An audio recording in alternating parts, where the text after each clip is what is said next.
Hey guys, a very welcome back to Nabar Study Vlog Day 5 and Day 6 together। तो जैसे कि आप जानते हैं मैं अपने रिलेटिव्स के घर गई थी, तो वहाँ पे हम गए। उसके बाद हम रात को रहे, हमने बहुत चिल किया, बहुत फ़न किया, बहुत गेम्स खेली। बट यहाँ पे मैं थोड़ी सी वीडियो शूट कर पाई और नेक्स्ट डे हम दोपहर को अपने घर वापस आ गए। हे गाइस, तो अभी मैं जस्ट घर पहुँची हूँ और दोपहर के 1:30 बज रहे हैं। मैं पानी लेने आई थी, अभी मैंने चेंज किया है, मैंने पुरानी टॉप पहन लिया बिकॉज मैं नहाई नहीं हूँ। नहा के मैं फटाफट से कपड़े चेंज करूँगी और पढ़ने बैठ जाऊँगी बिकॉज ऑलरेडी 1 बजे का टाइम हो गया है और मैं कुछ भी नहीं पढ़ पाई हूँ। तो ज़्यादा समय ना ख़राब करते हुए चलिए पढ़ती हैं। ऑल्सो एक चीज़ बताती हूँ कि मैं ट्राईपॉड वहाँ लेके गई थी और मैं ट्राईपॉड वहीं छोड़ आई हूँ। मुझे इतना दुख हो रहा है, मुझे बिल्कुल याद नहीं रहा कि मैं ट्राईपॉड वहीं छूट गया। तो जब तक ट्राईपॉड नहीं आ जाता चलो टेबल पे रख के ब्लॉग कर लेंगे, क्योंकि जो मेरा पुराना वाला ट्राईपॉड है उसकी खड़े होने की आदत नहीं है। तो हाँ, मैं ये कह रही थी कि 1 बज चुका है ऑलरेडी। ऑल्सो कल हमारी 6 मंथ्स एनिवर्सरी है, बट मैं सोच रही हूँ कि मुझे उसे आज ही सेलिब्रेट कर लूँ। क्यों? क्योंकि कल एक तो हस्बैंड मेरे लेट हो जाएंगे बहुत ज़्यादा, और दूसरी बात कि आज का आधा दिन वैसे भी जा ही चुका है, तो इफ़ेक्टिव स्टडी होने के चांसेस थोड़े से कम हैं।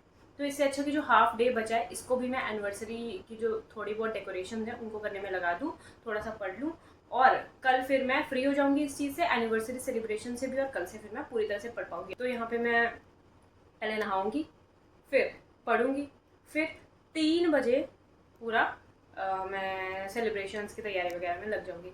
मैं आप लोगों को ज़्यादा डिस्ट्रैक्ट नहीं करना चाहती बिकॉज ये स्टडी चैनल है, बट ठीक है, लास्ट में जैसा भी गेटअप होगा वो मैं आपको पूरा दिखा दूँगी कि कैसा दिख रहा है, क्या मैंने किया है। ठीक है, उसके अलावा मैं कुछ ज़्यादा आप लोगों को इन्वॉल्व नहीं करने वाली इस चीज़ में बिकॉज हाँ ठीक है, आप पढ़ रहे हो तो आप पढ़िए। तो जब भी मैं पढ़ने बैठती हूँ मेरा सबसे पहला काम ये होता है कि मैं कट करके डेज लिखती हूँ। तो दोपहर को ही सही, बट हमने 107 दिन लिखे क्योंकि 107 दिन बच गए हैं हमारी पढ़ाई में। So guys, we have taken a bath and now we are ready to start. हमारे पास ऐसे बहुत सारे मौके आते हैं जहाँ पे हमारे पास बहुत शॉर्ट टाइम होता है या शॉर्ट स्पैन होता है पढ़ने के लिए, जैसे कि आधा घंटा, 1 घंटा, 1.5 घंटा बीच में बचा होता है, और उसके अलावा हमारा पूरा दिन ऑक्यूपाइड होता है, एंगेज होता है, या फिर हम कहीं बाहर गए होते हैं पर हमें कई बार आधा घंटा, 1 घंटा मिल जाता है। तो ऐसे में क्या कीजिए कि सबसे पहले गोल बनाइए कि आपको आधे 1 घंटे में क्या चीज़ पूरी करनी है, और उसे पूरे करने में फास्टेस्ट वे पॉसिबल में आप पढ़ाई कीजिए, और उस वे में पढ़ाई कीजिए कि आपको समझ भी आए। तो यहाँ पे मैंने 1 वीक के करंट अफेयर का गोल रखा और वो वीडियो के थ्रू मैं पढ़ती रही, और काफ़ी हद तक मैंने उसका 3/4 तक तो अचीव कर ही लिया था। उसकी रिवीजन मैं बाद में कर लूँगी। 1 घंटा पढ़ने के बाद मैं डेकोरेशंस में लग गई थी, तो ऐसा कुछ फाइनल रिजल्ट आया था। मैं सबको डेकोरेशंस और इन सब चीज़ों की फुटेज में इन्वॉल्व नहीं करना चाहती थी बिकॉज मुझे पता है सारे स्टडी एस्पायरेंट्स है, लेकिन इन केस कई बार हमें लगता है कि हाँ कैसा रिजल्ट आया होगा, ऐसा कुछ क्या किया होगा, तो इसलिए मैं ये फुटेज शेयर कर रही हूँ in case you are curious to see that. तो ऐसा कुछ निकल के आया था। फिर ये होता है हमारा अगला दिन, और अगले दिन में हमारे पास एक और दिन कम हो जाता है। ये चीज़ बहुत ही सोचने वाली है वैसे कि दिन भर दिन हम एक और दिन कम होता देखते हैं। इसके बाद सबसे बड़ा चैलेंज मेरे लिए जो था वो ये था कि जो भी कल सजाया गया था उसे सारा साफ़ करना था, और वो बहुत बड़ा टास्क था, बट हाँ कैसे ना कैसे मैंने उसे अचीव किया।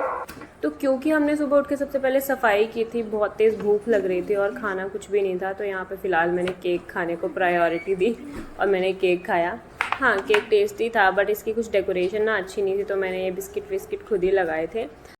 तो आज हमने ब्रेकफास्ट के लिए कुछ बनाया नहीं था टू बी ऑनेस्ट। सुबह उठ के हमने वाटरमेलन खाया, उसके बाद केक खाया और उसके बाद बनाना शेक पिया, क्योंकि मैं बहुत ज़्यादा एग्जॉस्ट हो चुकी थी सुबह सफाई करके। तो यहाँ पे एक और भी इशू अराइज़ हो रहा था कि मुझे कुछ समझ में भी नहीं आ रहा था कि मैं फटाफट वाला ब्रेकफास्ट कौन सा बनाऊँ जो जल्दी से बन जाए। तो सबसे पहले हमने यही काम किया कि हमने एक लिस्ट बना ली जिससे हमें पता लगे कि वैरायटी ऑफ ब्रेकफास्ट आइटम्स हम क्या क्या बना सकते हैं, बिकॉज जब भी हम सोचने लगते हैं ना कि क्या बनाना है तो कुछ भी समझ नहीं आता। तो ये मैंने लिस्ट बना के किचन में लगा दी ताकि कोई भी दिक्कत ना आए। तो यहाँ पे मैं आपको दिखा देती हूँ मैंने क्या क्या लिखा है। हाँ ठीक है, हो सकता है आपको लगे कि हाँ ये सब खा के कैसे पेट भरता होगा, लेकिन मेरा भर जाता है। तो हमने इसे फटाफट से जाके किचन में स्टिक कर दिया। ऐसे ही मैं सोच रही हूँ कि डिनर और लंच के ऑप्शंस भी यहाँ पे स्टिक कर दूँगी, ताकि जब भी मैं लंच बनाने की या डिनर बनाने की सोचती हूँ तो मुझे ज़्यादा सोचना ना पड़े और फटाफट से हम इसमें से कोई ऑप्शन चूज़ करके बना लें। तो यहाँ पे हमारा स्टडी टेबल हमने ऑलरेडी क्लीन कर रखा था जिस पे हम पढ़ने बैठ गए। आज मैं नेमराज सुंदा पढ़ रही थी। नेमराज सुंदा को तो सब जानते होंगे, एग्रीकल्चर की बहुत बेसिक सी बुक है, और मेरा पढ़ने का पर्पस ये था कि नेमराज सुंदा इतनी बार रिवाइज़ हो चुकी है पर डर लगता है कि कहीं भूल ना जाए, तो इसलिए इसको एक बार और रिवीजन देने की सोच रही थी मैं। तो इसको मैं ऐसे साइड वाइज ही पढ़ रही थी, इतना कोई मेरा मेन मोटिव नहीं था। तो मैं दिन में 5-6 पेज कवर करने की सोच रही हूँ ताकि साथ साथ में नेमराज सुंदा एक बार फिर से रिवाइज़ हो जाए। तो पिछले व्लॉग में जैसे कि मैं आपको बता रही थी कि कई बार ऐसी सिचुएशंस आ जाती हैं कि हमें रिलेटिव्स के घर या कहीं बाहर या फिर कहीं घर पे ऐसी सिचुएशन आ जाती है कि हमें पढ़ने का टाइम नहीं मिलता। तो उस टाइम पे 2-3 घंटे निकालना या मिनिमम आवर्स फिक्स करना, जितने टाइम आप पढ़ोगे ही पढ़ोगे, वो बहुत ज़रूरी है। और यही चीज़ मेरे काम आई बहुत ज़्यादा, बिकॉज़ परसों हम रिलेटिव्स के घर गए थे और कल क्योंकि मेरी एनिवर्सरी थी तो उसमें बहुत ज़्यादा क्रूशियल था कि मैं मिनिमम आवर्स स्टडी के लिए निकाल पाऊँ ताकि मेरी कंसिस्टेंसी ब्रेक ना हो, जो कि आई एम वेरी हैप्पी कि मैंने निकाले। जब हमने देखा कि दोपहर थोड़ी सी ढल रही है तो हमने लंच किया और उसके बाद वॉशिंग मशीन को हमने चला दिया, जिससे हमारे कपड़े भी साथ साथ धुल जाएं और साथ साथ हम पढ़ाई भी कर लें। तो मैं हमेशा कपड़े शाम को धोती हूँ, बिकॉज़ कपड़े धोना सुबह एक अपने आप में खुद में काम बन जाता है और वॉशिंग मशीन का कोई फ़ायदा नहीं होता, बिकॉज़ आपको कपड़े धोने में भी उतना ही टाइम लग जाता है। तो यहाँ पे मैं स्क्रॉल कर रही थी through the weekly affairs of affairs cloud. मैं देख रही हूँ मुझे वीकली अफेयर्स समझ आते हैं या नहीं।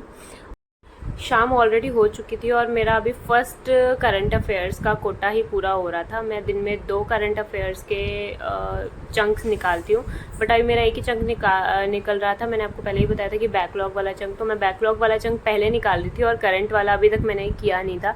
अगर मेरा ये कंप्लीट हो जाता है अच्छे से फिर मैं करंट वाला करूँगी। और साथ साथ में वॉशिंग मशीन भी देख रही थी जो बीच बीच में रुक जा रही थी, फिर से मैं उसे रीस्टार्ट करके आ रही थी। तो यहाँ पे सक्सेसफुली हमने सोने को काफ़ी हद तक रिमूव कर दिया है अपने स्टडी टाइम टेबल से। तो मुझे बहुत अच्छा लगता है इस बात का, क्योंकि किसी भी अच्छी आदत को मेंटेन करना बहुत मुश्किल बात होती है। तो यहाँ पे हमने शाम एंजॉय की, साथ के साथ हमने खिचड़ी बना ली थी। तो हमने खाई थी खिचड़ी, लस्सी और उसके बाद मैंगो, जिससे बहुत फुलफिलिंग सा डिनर हो गया था। ओके, तो मैं मिलूँगी आपको कल के ब्लॉग में एक नई शुरुआत के साथ।